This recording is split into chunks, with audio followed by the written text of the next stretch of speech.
Buenas tardes, audiencia y público en general. Los invitamos a escuchar el siguiente podcast realizado por nuestro equipo conformado por Yuremi Vargas, Josué Gómez, Estrella Alfaro, Mía Lai, Litsi Tobar, Mía Espinosa, Arturo García, Harold Centeno y su servidor David Martínez. Y venimos a comentarles hechos históricos sobre el Porfiriato. A ver, Yuremi, coméntame sobre qué es el porfiriato. La palabra porfiriato nos remite inmediatamente a toda una época de nuestra historia nacional que estuvo bajo el dominio de un solo personaje, que es Porfirio Díaz. Fueron alrededor de 30 años en el ejercicio del poder.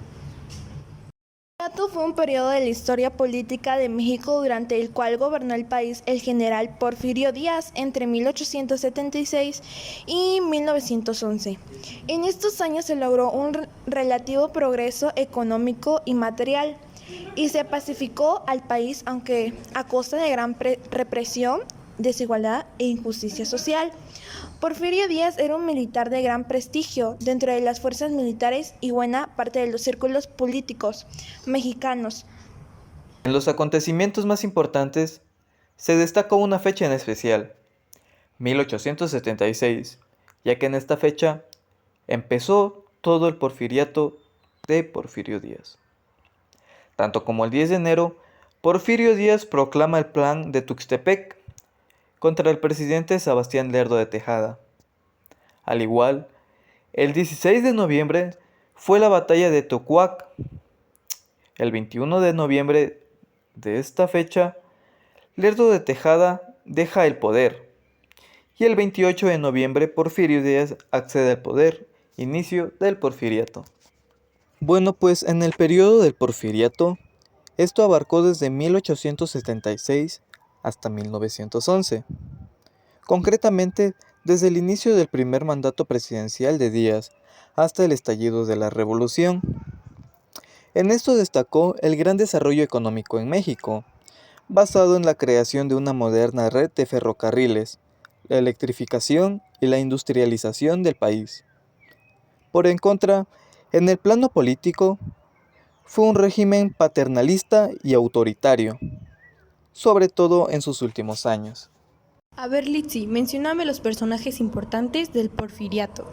Bueno, pues los personajes importantes son Porfirio Díaz, Benito Juárez, Sebastián Lerdo de Tejada, Joaquín Barda de Quijano, José Yves Limantur, Bernardo Reyes y Ramón Corral Verdugo.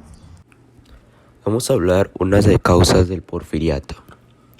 El régimen del Porfiriato Díaz tuvo como principal causa la rebelión de Tuxtepec de 1876, en la cual el caudillo se opuso a la reelección de Sebastián Leonardo de Tejada, motivada en parte por las frustraciones acumuladas por Díaz en sus sucesiones basadas en derrotas electorales, así como por la impopularidad reinante del presidente Leonardo, derivada del acaparamiento del poder de parte de Juárez y sus seguidores durante la restauración de la República. Pero bueno, compañeros, ¿ustedes sabían que el porfiriato se caracterizó por lo económico y por traer buenas cosas a México? Bueno, pues el porfiriato se caracterizó en lo económico por traer progreso material y capital extranjero a México, así como por inversión en el campo de minería y la agricultura, por impulsar la industria nacional y por comunicar al país con líneas ferroviarias y telegráficas. Eso se caracterizó el porfiriato y es muy importante ya que trajo como nuevos inventos, nuevas cosas a México. A ver, Estrella, mencióname las aportaciones que tuvo el porfiriato. Durante su presidencia de Díaz y sus compañeros transformaron México con la construcción de ferrocarriles, escuelas y creando una base de infraestructuras para el país. Desarrollaron los principios de una industria petrolera y persuadieron al capital extranjero y para invertir en minas y factorías. Igual aportaciones económicas y sociales fueron, como ya mencioné, la construcción de las vías del ferrocarril, A medida que crecieron posibilidades de intercambio, México se convirtió en una economía de mercado a nivel nacional. A ver, David, dime las ventajas y desventajas del porfiriato. Bueno, aquí en el porfiriato tenemos muchas ventajas y muchas desventajas, y es un poco difícil de explicar, o sea, si el porfiriato nos benefició más o nos afectó más. Pero bueno, aquí te voy a mencionar primero las ventajas. Una de las ventajas es que se construyeron 19,000 kilómetros de vías férreas con inversión extranjera. Y también creó Porfirio Díaz una red telegráfica para comunicar a todo el país. En 1891 se reglamentó la ley que establece la educación gratuita, laica y obligatoria. O sea que ya la educación fue abierta ya para todos. Ya no estaban excluidos los pobres o los de escasos recursos. También ya ellos tenían derecho a recibir educación. Otras de las ventajas que hubo aquí en el porfiriato es que se hizo una inversión extranjera que nos trajo varios beneficios en diversas áreas, como en la minería, la agricultura, el petróleo, entre otras. Y esto trajo un aparejado en la creación de la industria nacional.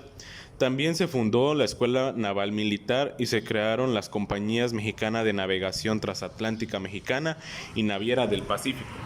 Y también al incrementarse el tráfico marítimo, gracias a esto se acondicionaron varios puertos como el puerto de Veracruz, el de Manzanillo, Salina Cruz y Tampico. Otra cosa también es que los gastos públicos se redujeron. Con una administración adecuada, se ejerció un mayor control de los ingresos y los nuevos impuestos que se crearon no obstaculizaron el comercio.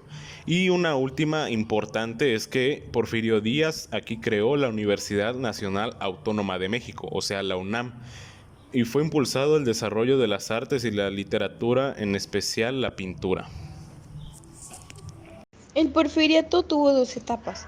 Una de las primeras etapas fue en el año 1877 a 1888, periodo de pacificación, unificación, conciliación y negociación, pero también de represión. En 1878, Estados Unidos reconoce el gobierno de Díaz, al igual que México abre sus puertas a la inversión extranjera, principalmente estadounidense. En 1880, Porfirio Díaz cede el poder a Manuel González. En 1884, Gran Bretaña, la última gran nación europea en reconocer el gobierno de Díaz. A ver, Mía, coméntame un poco sobre la cultura durante el porfiriato. Durante el porfiriato en México rigió una filosofía positivista que estimuló el estudio de la historia, en parte como un discurso que permitiera la unión nacional. Díaz y González convirtieron enormemente en la educación nacional, en términos muy modernos, laica, gratuita y obligatoria, tal y como la establecía la Ley Reglamentaria de Educación promulgada en 1891. También se presentó la ley para crear la Universidad Nacional de México, alejándose de la influencia de la Iglesia Católica y de la Real Pontificia Universidad de México, considerada símbolo virreinal. Muchos de estos cambios fueron en realidad profundizaciones de la gestión previa de Benito Juárez. La literatura fue una de las artes privilegiadas durante el porfiriato. La fundación del Liceo Miguel Hidalgo fue en ese sentido determinante para la formación de autores jóvenes, influenciados por el romanticismo.